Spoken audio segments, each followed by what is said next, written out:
The ministry of Benny Hinn is going to court to keep secret the findings of an internal investigation of alleged corruption in his ministry.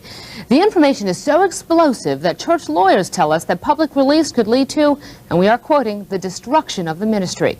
Investigator Tony Pipitone is at Hinn's Forest City complex with this exclusive story. Tony. Well, the information comes from a private investigator that Hinn brought in here last year to root out any potential corruption in his ministry.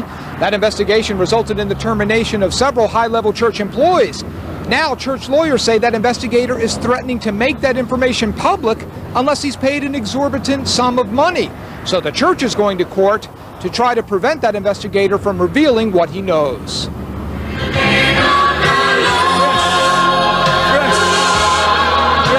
Benny Hinn, televangelist, faith healer, and leader of a multi-million-dollar Christian empire that church lawyers claim could be in danger of collapsing.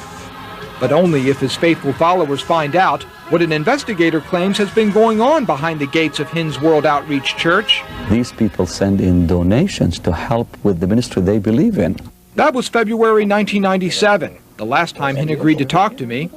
He had just hired an investigator to look into what his attorneys call allegations of wrongdoing and corruption, particularly concerning the handling of offering money, the buckets full of cash filled by the faithful seeking miracle healings at Hinn's events. We want to make sure our finances are in tip-top shape. I can assure you, every dollar any person gives is handled properly and well. It's not misused in any way. Last year, he wanted answers. I said, that's it.